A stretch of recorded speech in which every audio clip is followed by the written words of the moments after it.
అభ్యాసం, వైరాగ్యం. శ్రీకృష్ణుడు చెప్పిన ఈ రెండిటిని మనం ఎలా కలపాలి? ఒక్క చిన్న ఉదాహరణ చూద్దామండి. ఇప్పుడు మనం ఒక పుస్తకం చదవాలనుకుంటున్నాం. అప్పుడు ఏం చేయాలండి? ఇక్కడ వైరాగ్యం అంటే ఫోనును స్విచ్ ఆఫ్ చేసి పక్కన పెట్టేయాలి. ఇంకా ఏ పనుల మీద మనము కాన్సంట్రేషన్ చేయకూడదు. ఓన్లీ బుక్ మీద చేయాలి. ఇదే డిస్ట్రాక్షన్, దూరం చేయడం అంటే. ఇదే వైరాగ్యం అండి.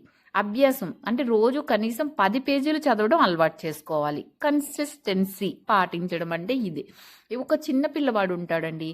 ఎప్పుడు అక్కడి నుండి ఇక్కడికి ఎప్పుడు పరిగెడుతూనే ఉంటాడు. అభ్యాసం అనే తాడుతో వాడిని కట్టేయాలి. వైరాగ్యం అనే కర్రతో దాన్ని అదుపు చేయాలి. మన మనసు ఒక చిన్న పిల్లలాడు లాంటిది.